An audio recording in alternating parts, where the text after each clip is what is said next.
busy, and all we were doing was making.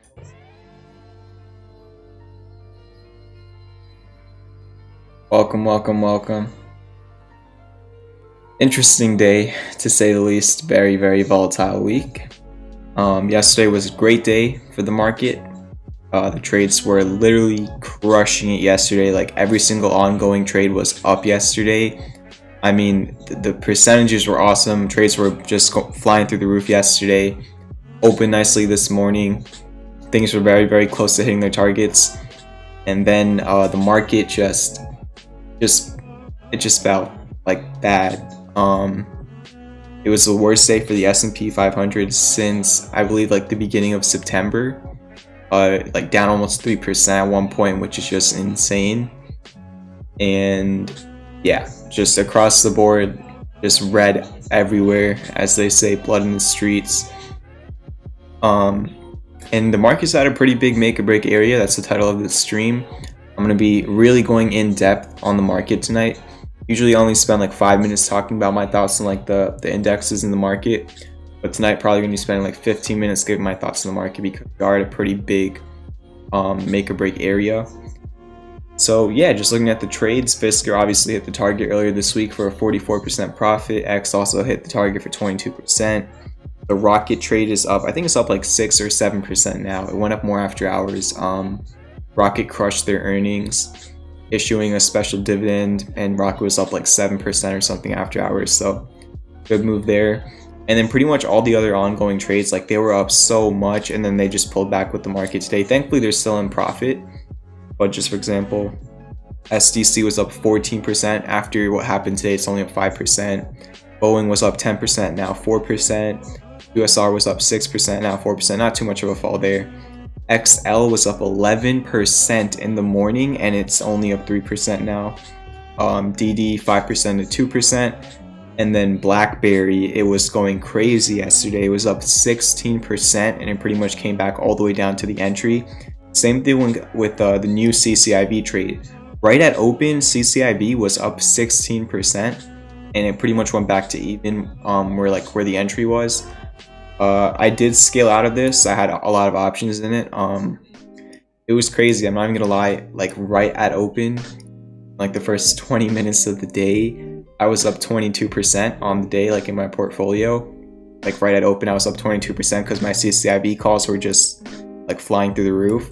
And I only sold like a few of them around open.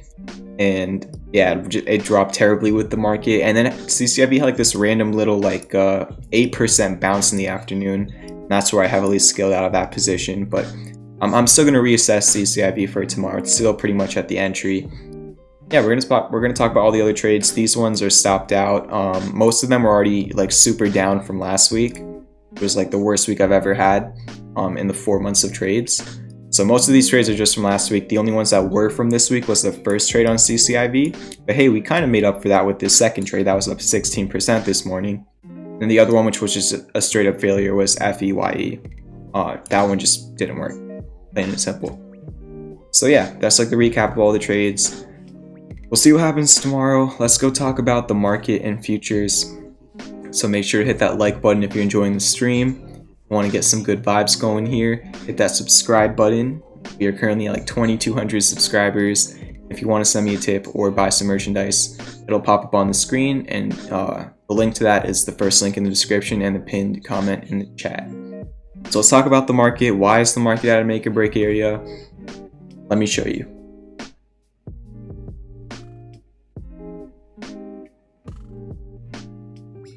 Okay. Yeah, Clover also got destroyed. That trade already got stopped out, I think yesterday or something. But yeah, we'll talk about Clover, sure. So before we get into any of the specific trades, and if you've also been, looking at my tweets or following the Discord, really, I've been spending a lot of time just putting out alerts on the S&P 500. Why? Because literally most stocks are just following what the indexes are doing because the indexes represent the stocks. It kind of works both ways. So, using technicals on the S&P 500 during the day is literally, like I tweeted out the other day, it's like a cheat code to the market. technicals work very, very well on the S&P 500. And even on intraday on low time frames, the technicals work well. So we're going to talk about technicals here. Obviously, there's a lot of fundamental things going on with the 10-year yields. And I'm not the best with like really not sophisticated, but like in-depth like market analysis fundamentals. But there's a whole bunch of things, some other news that came out today. But yeah, as Mitch Ray says, show me the charts and I'll tell you the news. Basically, the charts always show how the psychology of buyers and sellers. So the charts are displaying to you how people are reading the news. You're just analyzing market psychology and you're visualizing that. That's all you're doing when you're charting. So yeah, S&P 500 right now we're looking at futures. They were down a lot, like around like 8 p.m. EST, like an hour ago. But they actually had a pretty big bounce to get back to like even. They basically opened down quite red, and now they just pretty much came back to even for the futures. But yeah, if you've been in this stream for the past 2 months, I've been showing this upsloping channel on the S&P 500. Every time you're at the top, you have sold off. Every time you were at the bottom, you have bounced. Pretty much every single time. And right now you're at the bottom again. So if we're looking at the S&P 500 futures, and this is pretty much the same thing on the regular S&P 500, you're at a upsloping support, which is this bottom line of the channel, right? This upsloping line, the green line. You're also at a horizontal support, which was your low from if you remember on Tuesday in the morning, there was also a very big drop. So you pretty much bounced off of that same low from Tuesday morning. So you're at both a horizontal support and a upsloping support, 2 different supports. Same thing on the regular S&P 500. I was looking at the futures earlier.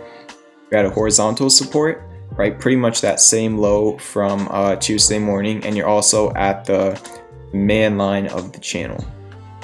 So really, this channel is showing the uptrend of the market. It's been respected every single time it's touched the upper or bottom line, and this is the make or break area. There's one scenario that's going to happen. I cannot tell you for sure what it's going to be. I don't know the future. But either you're going to get a nice big bounce off of this line, or you're going to break under this and things get scary. So this is the make or break area. You're at the line. You're testing it. It's either bounce here and you could continue this uptrend in the S&P 500, or you don't bounce here and you break the uptrend, and then it's a whole entire different story. You're going to be talking about much lower levels if you confirm breakout to the downside, and that would send stocks even more south. So that's just what it is. Also looking at the volatility index, had a huge move today. It was up 36%. It's really hard to use technicals with how volatile the volatility index is, but being at this level, we just go on like the weekly time frame. It's at like the first level of supply, so this is a potential reversal area for the VIX, and if you're a bull, you want the VIX to go down. The lower the VIX is, the better for you if you're bullish. So this is a potential reversal area, but also if you break this area, you could literally fly even crazier, like how you saw the other 2 times. So I kind of just charted these 2 green zones as the reversal areas. So even the VIX is at a make or break area. So it's just like every single, even all the other indexes, if you're looking at the Dow Jones, NASDAQ, whatever, make or break areas. I really think tomorrow especially, but tomorrow maybe, who knows, for all we know, tomorrow might just be like nothing, like barely move on the indexes, which I don't think will happen because how volatile this week has been. But I just think within the next couple of days, you're going to get a sign of whether we're going to be bouncing off of these demand lines on the indexes, or if we are going to be breaking under. And the issue is, kind of went right into this upsloping flag. I'm looking at the weekly time frame right now, by the way. Kind of went right into this upsloping flag. So if you break under, did not create a lot of huge supports. So we're just going to be taking it day by day. Remember, it's really impossible to know the future. Of course, you can use probability to anticipate. Best way to do it is just react to whatever happens, manage your risk. So why I talk about risk management so often in the stream. I have a whole entire video out on it. So yeah, keep managing your risk. And just I hope that the market bounces off of this demand line. Can't tell you for sure, but I do think it is important that it does. So yeah, really bad day. Just not a good candle. 2.5%. Like it was pretty ugly. I mean, yeah, I can't really use any other words to explain it. Hopefully you're hanging in there. I know for a lot of people, myself included, it's been a very rough week, and then even a little bit good amount last week as well. And you know, you learn lessons from this at the same time, but remember, it's always about the long run. It's not where your portfolio is today that matters, it's where your portfolio is in a year that matters more than anything else. So I don't know if some of you had a good day today. I'm sure some people did, but I'm sure the majority did not have a good day today. I just want you to realize that there's no contract that says the market has to go up over time, even less what's happened in the last year. A lot of people only started trading in the last year with COVID and everything. So the market does not only go up, even though that's all it's done since a lot of us have started trading. So you just have to realize, like, if you're getting like destroyed when the S&P 500 was down 3%, just like what happens, I'm just playing devil's advocate, what happens if the S&P comes to backtest this 3600 area? That's like 5 or 6%.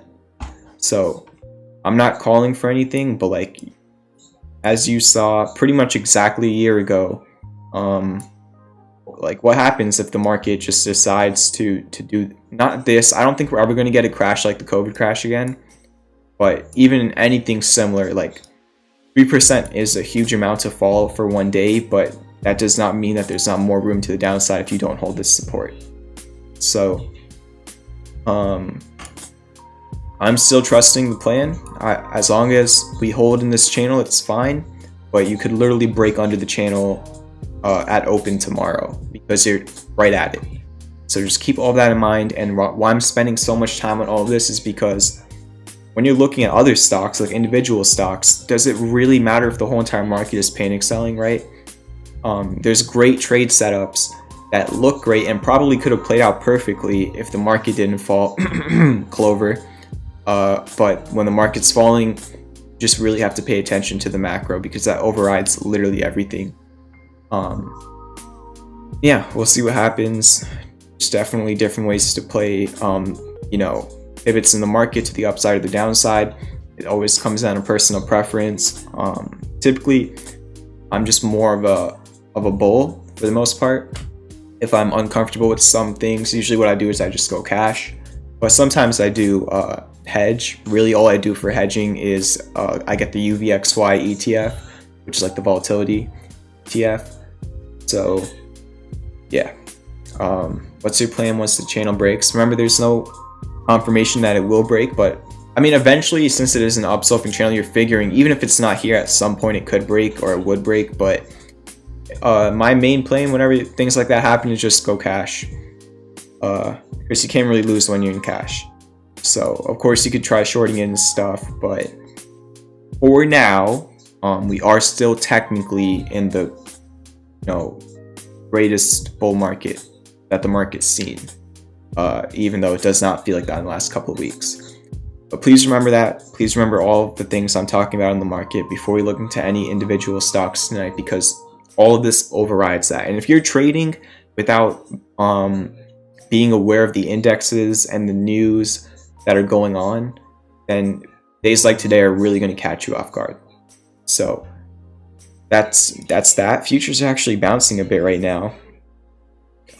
Futures are at their highs pretty much. So yeah, they pretty much just bounce off the Tuesday lows. We'll see. Just watch them overnight.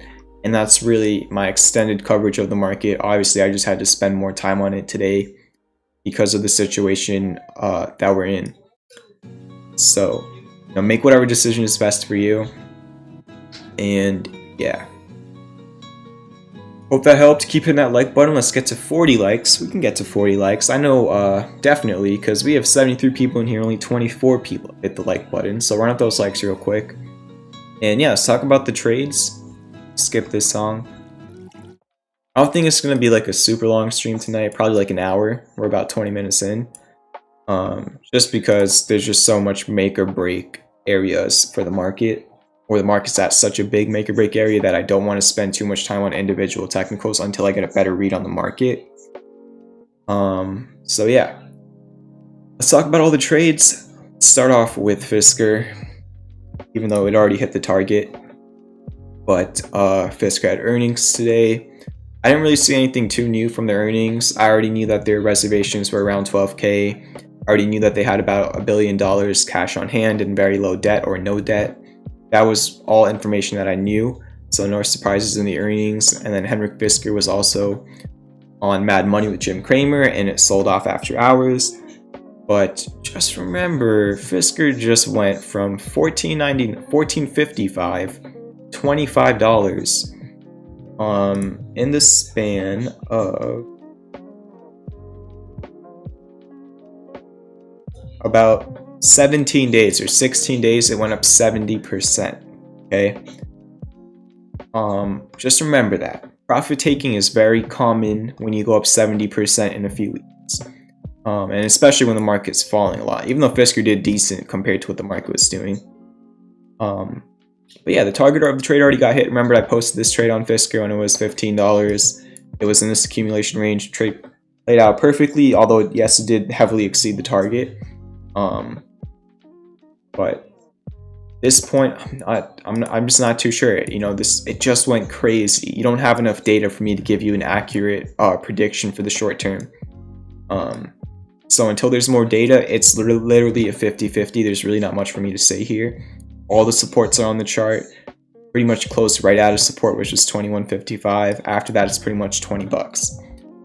So that's really it. I wonder if all these three highs all line up. Let me check that real quick. That would be crazy if they did. Oh my gosh.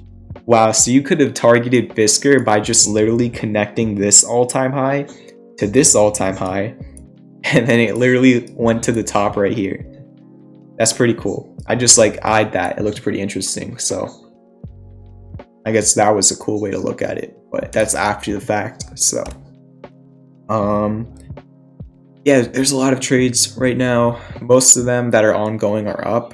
So, I mean, that's good, but we'll see what happens. Hopefully the market bounces, but there's no certainty. Let's start off with, I'm just going to run it down. I'm just going to run it through my watch list. I'll start off with CCIV. This trade opened up huge at the opening bell. If we go on the 1 hour. At one point today, because you see this wick right here, CCIV, this trade was up 16%. It was up like crazy, and then the market started falling. And then it just pretty much fell super hard when the market was falling in the late morning. And then randomly it had an 8% move in the afternoon. That's when I did scale out of a lot of my options. I did take a little bit of profit right on this, right at open, just because it was up 16%. My calls were up 70%. And it sucks. I was up 22% in the morning right before the market had a terrible drop. I wish I would have realized those profits. I really didn't. I only realized a little bit of profit there, and then I realized most of it right over here on this candle. And then it just pretty much went back down to the entry. So very volatile for sure. You did get the MACD crossover. You're holding over 27.33. As long as you're above 27.33 on candle closes, CCIV is fine. Put out 2 new trades today. They're not complicated at all. They're just companies that have seen very nice moves in the past, and they're coming back down to supports. And I posted the trades when I saw that the market was at a support. So I was eyeing these 2 trades in the morning, but I didn't post them because of how the market was looking. And then when I saw that the S&P 500 came down to this area for the first time, it was right here on this candle. When it was testing this support is when I put out both of the 2 trades. And then you saw right when I put out those 2 trades, they went up very nicely. Talking about Palantir and Helion. because the market bounced off that support, and this was also alerted to the Discord. So I literally put out an alert right when the S&P was coming to the support. You had a pretty nice bounce. You recovered like halfway back of the day's losses, but then you dumped again to try and like double bottom. So they started off good, Palantir and Helion, but then they pretty much sold back down to the entry points. Just like the thesis behind the trades, Palantir, you could potentially get divergence on the daily if this low holds. It's obviously not developing because the market had a pretty big fall, but as long as this low holds, and it's just really on both these trades, it's just easy to manage your risk where you're at like the bottom of these channels. So you're just at that area, you're at the bottom of the channel. Really not too complicated. Same thing on Helion. Helion has a really big support right here. I hope it holds. Again, both these trades are pretty much even. 1, 2, 3, 4, 5, 6 different times it's bounced off this level, and it's just really easy to manage your risk where you can literally only be risking a few percent to try and gain a decent amount, right? 5 reward to risk here just because of how clear this support area is. And then Rocket, they had their earnings. After hours, they crushed earnings, and after hours, I think it's sitting at like 21.30 or something like that. I might be mistaken, but yeah, I mean, we were, you know, I posted Rocket. It was already looking good. It was at the bottom of this range, and I like the company fundamentally. We spoke about it last night, and they just crushed earnings. Now it's kind of turned into like earnings play, so hopefully that continues tomorrow. Had a very nice after hours move with that news. The trade at this point, I think the trade's up like 6 or 7%, something like that, because of after hours, which is not showing you on TradingView. BlackBerry, pretty much all the Wall Street bet stocks had like a one-day move this time around. And I did not post BlackBerry because of GameStop going crazy and, you know, the hype coming back yesterday. I literally posted BlackBerry before the hype started yesterday, just because the technicals looked good. It just happened to be a coincidence that it was on the same day, just literally like an hour and a half after I posted this trade. It was like the first hour and a half of the trade, it just did nothing. It was just going sideways. It was actually down a little bit, I think. And then it went crazy. BlackBerry trade at one point after hours yesterday was up like 18%. And it pretty much hit this resistance after hours, and then it just dumped. Like it literally dumped. And now it's pretty much come back down to the entry. It's hard. It's tough when the market falls as much as it did today. It definitely is tough on a lot of these trades. I'm just thankful that the trades were up so much yesterday that at the end of the day, the trades are still in profit if you didn't realize any profit. So it's not like you would have lost on the trades. So, you know, typically whenever I'm in a trade and it goes up a lot, but then it comes back down to the entry, I just get out, because you should never let a winning trade turn into a losing trade. Of course, there has to be a little bit of wiggle room, but like for the most part, it's just how I go about my trades. I'd rather just like if something went up and then it came back down to the entry, I'd rather just get out at break even than risk having a trade which was at one point profit a loss, if that makes sense. I'd rather miss the opportunity than regret you know, just not doing anything. But of course, each own, and it's always very situational. It depends on what you're trading and how it looks.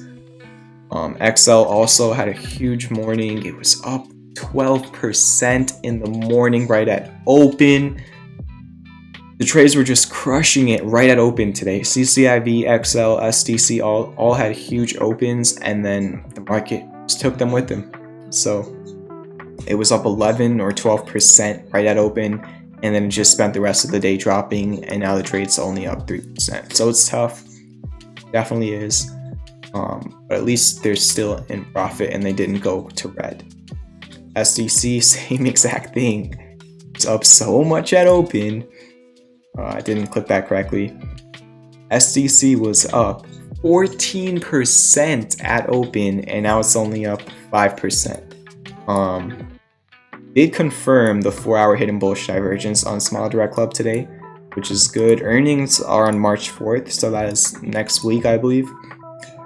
And as long as you're above this demand line on SDC, you're good. As long as you hold this upsloping yellow demand line. And then DD didn't actually have a terrible day. It fell like 2%. The trade was up 5% yesterday. Now it's only up like 2%. too sure here. Had a very nice breakout of the falling wedge. You had a double bottom divergence, I think on the 4-hour and the daily.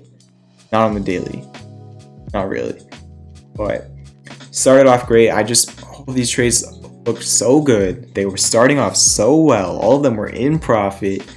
The market just screwed it up. Same exact thing. Boeing, same thing. The trade was up like 10%. Now it's only 4%.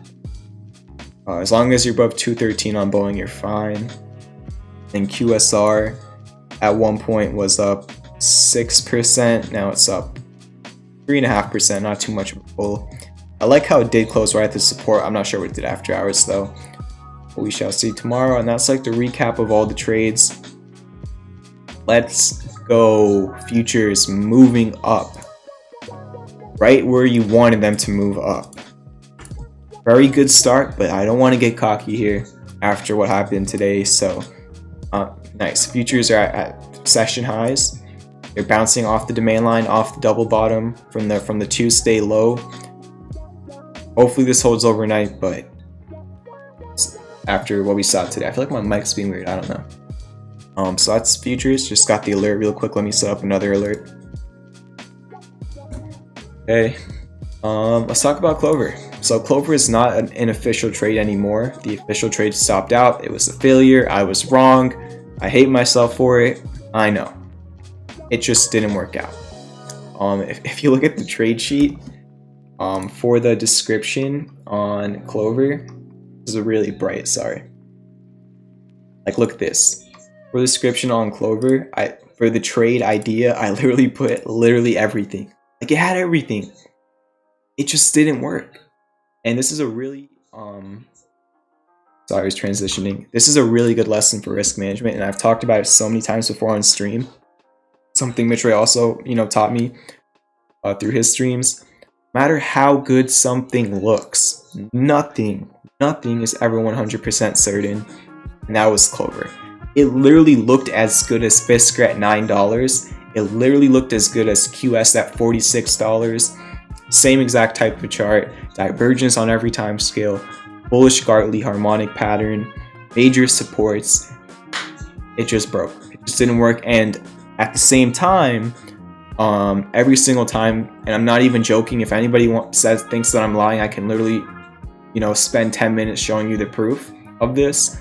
Literally, like the last 3 times Clover started to get going and actually trying to move up, right when it was moving up, the market fell again, like intraday. So I'm not even joking. You can go compare Clover to the S&P 500. Just put them on the chart together.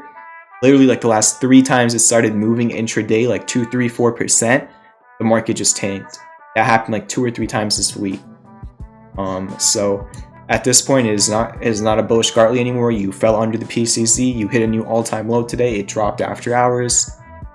Somebody asked me on Twitter if I'm still bullish. It's really a 50-50. At one point, on one hand, that's the right way to say it. On one hand, you're extremely oversold on Clover. You just went from $17 to $9. So yes, that's much more value than anywhere else before on Clover. This is the cheapest you could ever buy Clover, but could it get cheaper? Could. There's no support. You're at an all-time low. There's no support until one gets created or until it gets back over 10. So they have earnings on Monday. See what happens with earnings.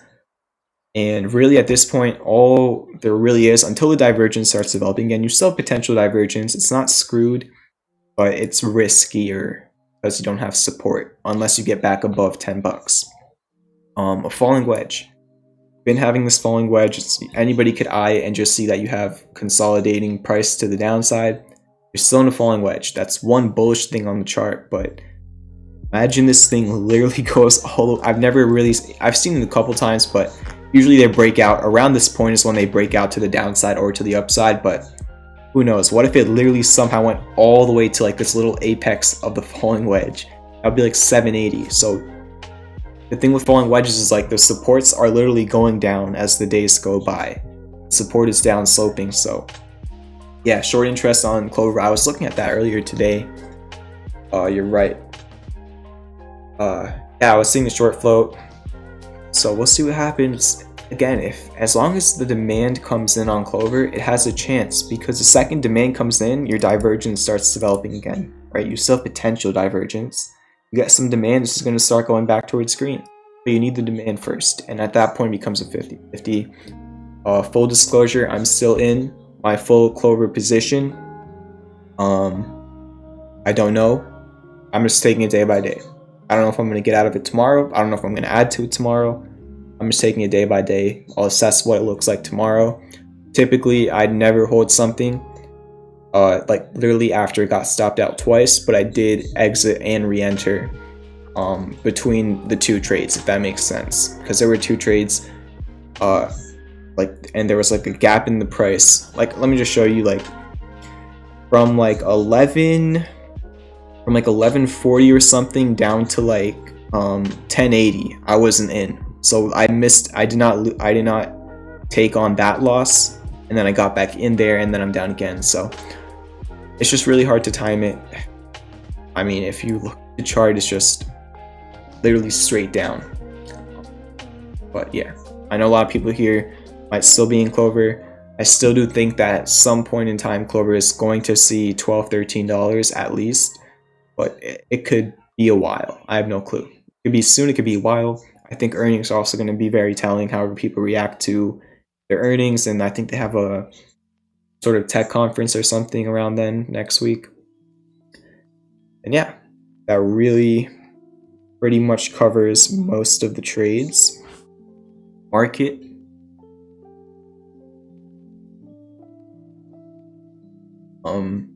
Bitcoin. It's really interesting what happened on Bitcoin. You had an upsloping demand line right over here. If you would have just extended it, right? So you had this upsloping demand line on Bitcoin. You would have literally just extended it. That turned into your resistance. So it was like this complex line where it was once your support, then it became your resistance. And I break over this line, and then Bitcoin just fell again. Obviously, there's probably some sort of correlation with the market falling today. A lot of the times when the market has a pretty bad day, Bitcoin also falls. There is definitely some correlation. It definitely hasn't been as good as it was last summer. Like last summer, Bitcoin and the stock market were pretty correlated. Not to the point where like they were both going crazy at the same time, but like if the market had a bad day, Bitcoin could also fall. But it looks like there is that correlation between the market and Bitcoin, at least from today. So yeah, that really covers everything. All the trades, the market, Bitcoin. Next support on Bitcoin is like 43.8K, if that makes sense. There's a bunch of them. I mean, I could really spend time give a support right here on Bitcoin at 45.5, support at 43.8, then you have a support at 42K. Like, it's just, I really think it's more 50-50. And it's literally bouncing right now. It's just a little bit hard to tell right now with Bitcoin. I could see either scenario.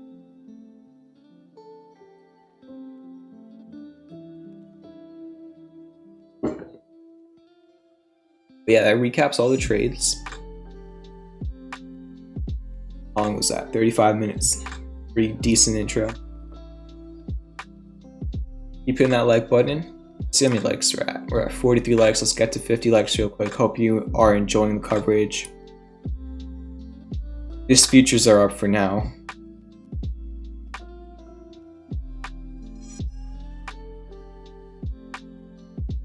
Catalyst news, I just use CNBC. I just watch their Twitter account. I watch CNBC a little bit during the day.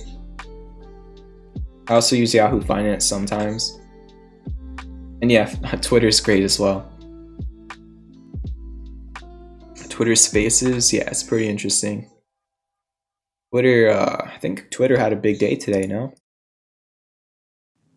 They released or announced that they are going to be having, I think they called it like super followers or something, where you basically pay like $5 a month or so. I don't remember the exact numbers. You pay to follow somebody for their exclusive content. Pretty interesting. They also are talking about putting out newsletters on Twitter. Like people can have their personalized newsletters, and then also Twitter Spaces, which is like Clubhouse, like audio group calls. But yeah, Twitter went crazy today. Not too sure what I can do on the chart, but I did pull back actually at the end of the day. Had a nice open, I guess. Apple, yeah, a lot of the big tech, high market cap, beta stocks just been getting crushed. Apple's actually at a support, believe it or not. It's at the 121 support. Lowest right at this support, which used to be a resistance. I'm really interested to see if Apple can bounce here. I really think if the market opens green tomorrow, Apple would be too, but there's obviously no certainty. I mean, Apple just went from 145 to 121.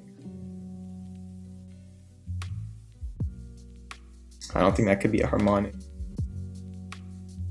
Just out of support.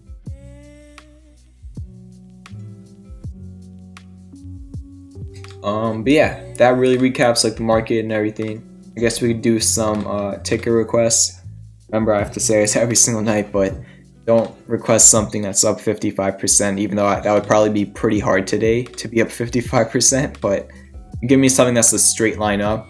There's really not much I can do for you because I need more data and consistency on the chart. So if you're going to take a look at something, drop it in the chat and give me, if you really want me to analyze it and spend time on it, give me a reason as to why you want me to look at it. Is there a divergence, a pattern, sort of news catalyst, whatever it is. I'm going to do like, I guess, 20 to 25 tickers before I head out.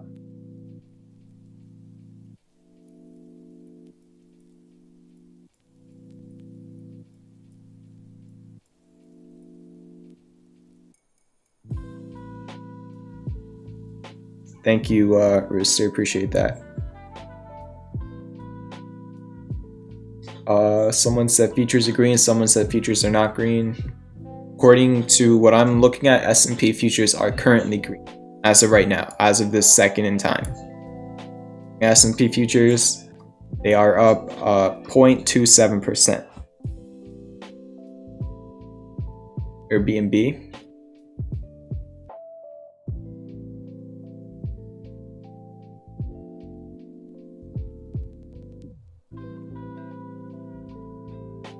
All right,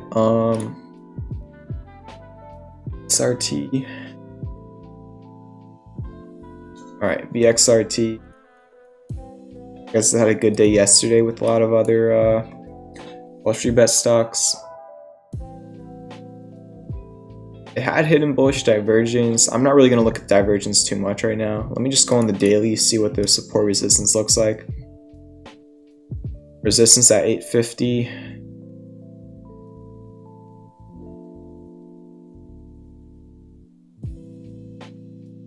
Support 649. You're literally dead in the middle of a channel on VXRT. Your resistance is 850, your support 649. You're right in the middle. You are developing hidden bullish divergence, but heavy correlation to, like, you know, GameStop, AMC, BlackBerry, Nokia, all of them. So watch how they move as well, I guess. Not too much of an edge. LGHL also dead in the middle of a channel. Your support is $3 and your resistance is 420. You're at 350. No edge on that chart. Airbnb, not enough data for me to really give you an answer. I think earnings are coming up for them. Were earnings today for Airbnb?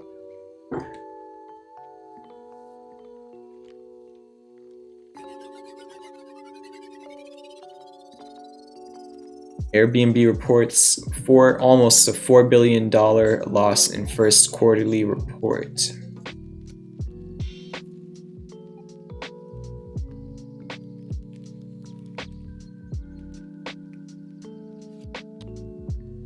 Pretty flat after hours though. So I guess not too much movement after hours. If there's anything on Airbnb, it kind of looks like you broke. No, you didn't break it. You actually added an. Oh my gosh, hold up. Really, all it's done since its IPO is create an upsloping channel. Look at this.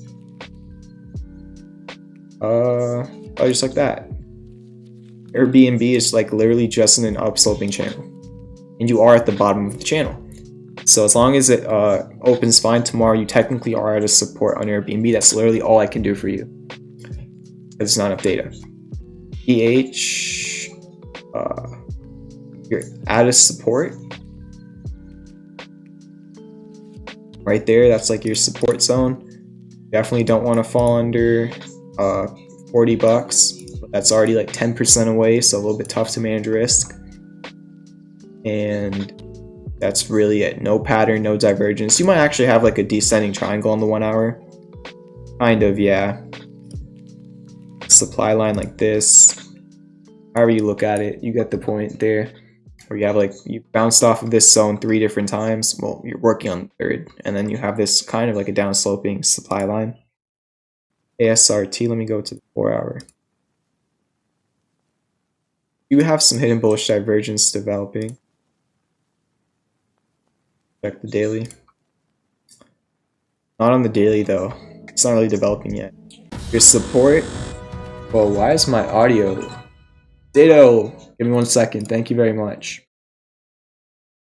Let me just fix my audio real quick. Should be good now. Ditto. Or if that's how I pronounce it, sorry if I messed it up. I know these are penny stocks, but could you look at RWBCN and RELA? Both are in OTC big news.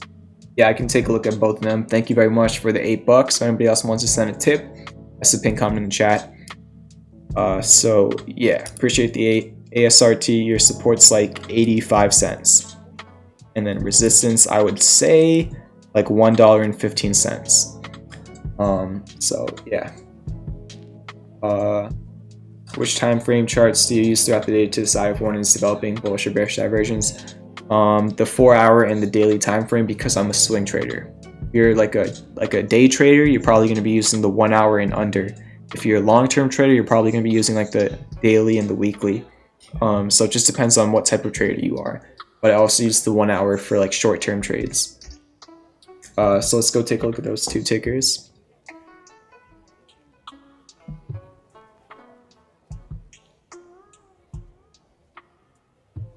Red, white, and bloom. Put .cn. It's not giving me .cn. You tipped rwb.cn. It really just gives me the regular red, white, and bloom. Is it okay if I just look at this one? The US just did an airstrike on Syria. Will this affect the market? Yeah, I saw that news. I'm not too sure. Futures are currently up a little bit. So I'm not too sure. We're gonna have to see what happens.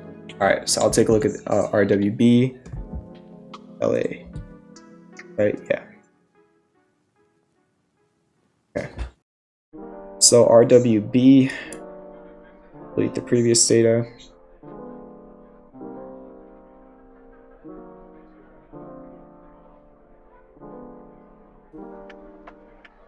Okay.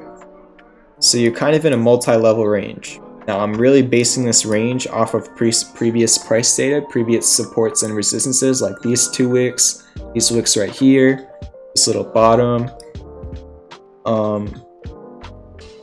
So you kind of have like a multi-level channel, and you're right in the middle of it. You have, apparently, according to TradingView, I don't know how accurate it is, but you have earnings on March 3rd. Verify that yourself.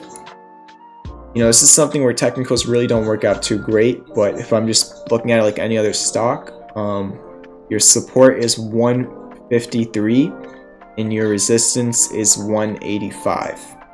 If you fall under the 153 support, I think your next major support's like 118. You have like this little support range down here and resistance. I think whichever way you break, I'll be telling, but that's really all I can do with you. All I can do for you on a chart that looks like this. RELA. You actually added support, but it's not super clear. You have a support like 70 cents, which was like your highest from right there. This one, I really don't think it's a technical play at all. If you break under 70 cents, just based off of the chart, your next support is 52 cents. So I don't know if like you're into this because of like catalysts or fundamentals, but from a technical standpoint, it's not the best looking. I'm going to be honest with you. I'm not biased when I look at charts. I just interpret what I see. It just looks like a potential double top. So your first top is your second top. So, and you also pulled back majorly to, not majorly, you're down like 3%, but that's really just what I see here. 70 cents, you definitely don't want to fall under that. And then you said, RW. All right.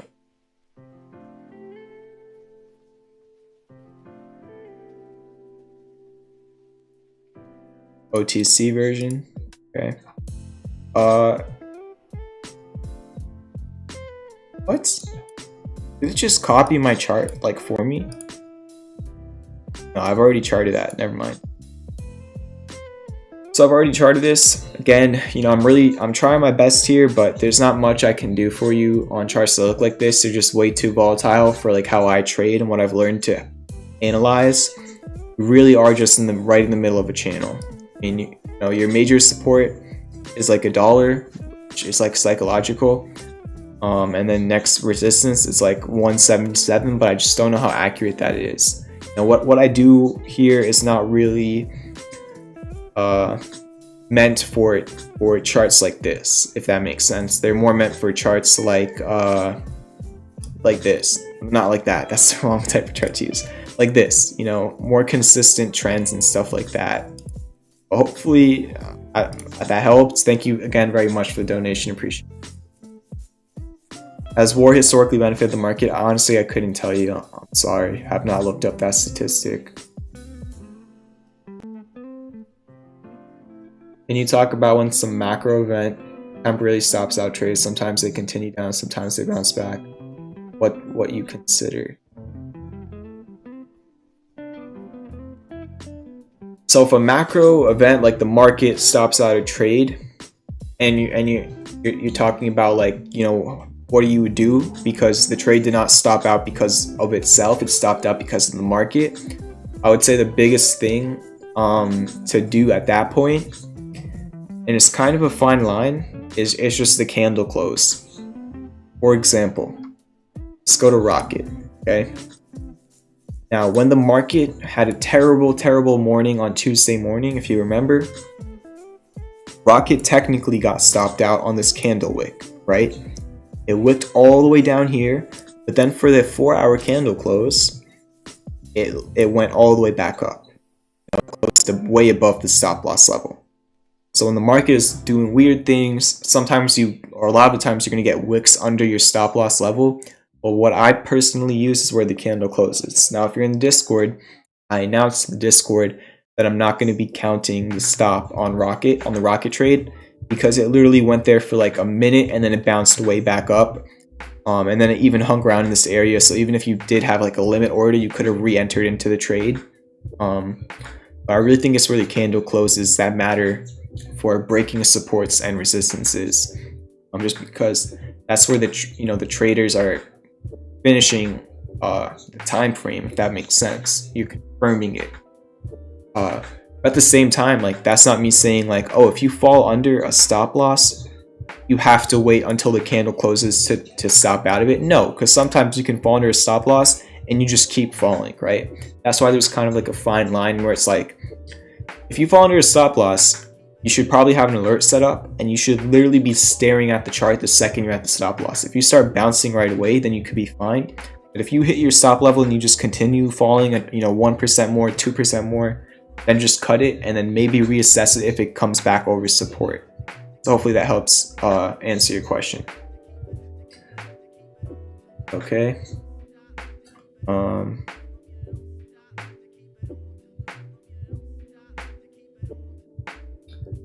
So we have here.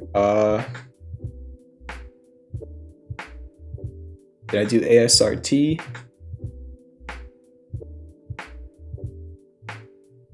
So IDEX. And we already looked at the S&P 500. JMIA. I was talking to Prince about JMIA, I think yesterday, maybe today, about their earnings.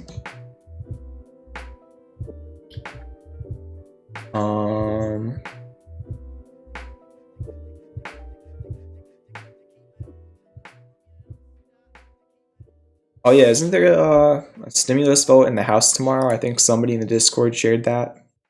Is that facts? IDEX down 8% today. You're out of support. Potential hidden bullish divergence.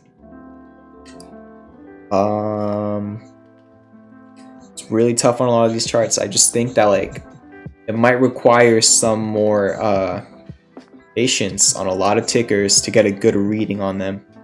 You're out of support on IDEX 3. Well, you're over it. 303 is your support on IDEX. You could create hidden bullish divergence, but you really need to hold this low to create it. You can't really fall too much lower.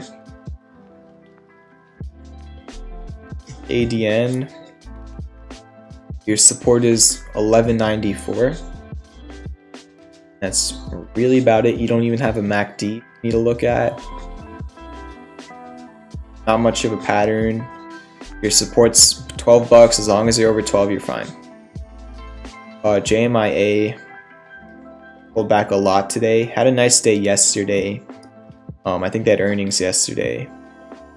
It was looking good yesterday. It's just today the market just fell. So you know, even whenever, just because something looks good, if the market falls, it sucks. People start caring about people. So when the market starts falling and then somebody's looking at all of their stocks going down, they very quickly, and this probably happened to a few of you today, or a lot of you, whenever you start seeing just stocks are just literally dropping like all together at the same time, your portfolio numbers just going right down, people stop thinking about why they're in specific trades. They stop thinking about the falling wedge and bullish divergence. They stop thinking about the earnings report and all of the fundamentals. All they think about is the number in their account. So when you have the market falling, people just really, they just start trying to go into cash so they don't lose money. All of the theses go out of the window and people only care about their money for the right reason, for the obvious reason. So that's why even if something looks so good, if the market's just falling, it doesn't matter. And that's really, I think, what happened with JMIA today and with a lot of, like most stocks today. It was just a ripple effect where the market was not good. At this point on JMIA, you definitely want to get back over 49 because 49 was your high. Well, not really 49. I'd say you want to get back over 48.33 was your high on December 23rd. And then it was kind of, it's not perfect, but it used to be like your highest from like right around when it IPO'd. And then in terms of like your next support on JMIA, it's kind of a little bit tough because it already had like a very crazy run. But if I'm being straightforward, your next major support, I would just put a box because there's like different little areas. It's like this area right here is like a major support, like pretty much like the low 40s. So yeah. AYX, this is very, very low. Don't like how it's under 107. That was a very, very big support that it was holding for multiple months, and then it broke under it, as you can see. So definitely, it's going to be hard to get back over that, but you want to get back over it. Otherwise, your next support that I see is $87. And you're pretty much right in between the two, so no edge right there. Not even divergence. You have some local divergence, I guess, but Ray.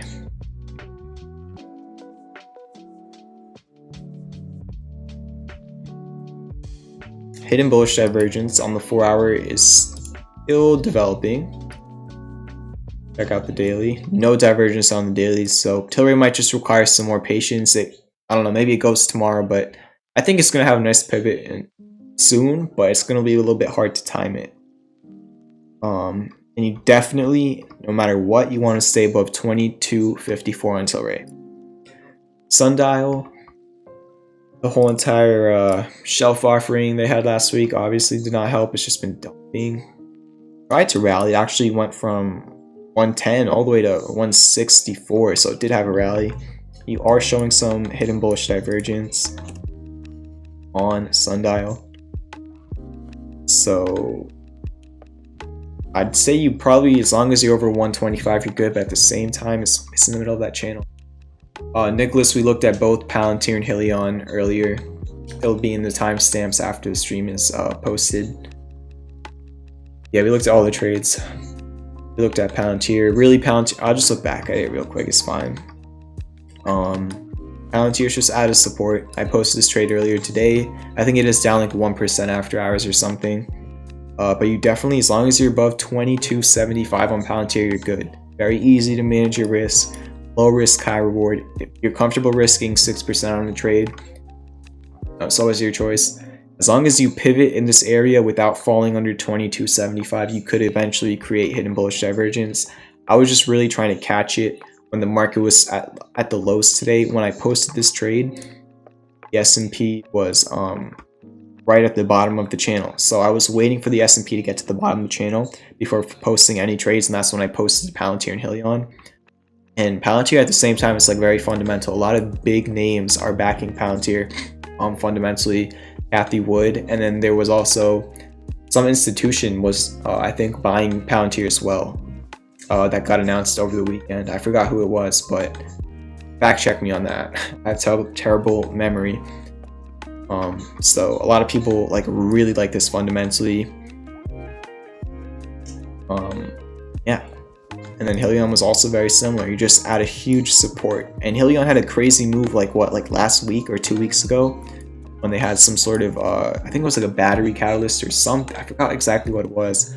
And then it just, it just went from $22 to $15. So I'm just trying to catch Palantir and Helion at value areas they're both in areas where they've bounced before. It's not like they have like crazy good patterns with divergence. I just think that they're at areas where they've bounced before and it's easy to manage your risk. And the market was pretty much at lows when I posted them. So I was just trying to catch some value from the drops today. Always your preference. So yeah. Did I do ADN? I think I did. I think it was like what was this one? Did I go on the daily?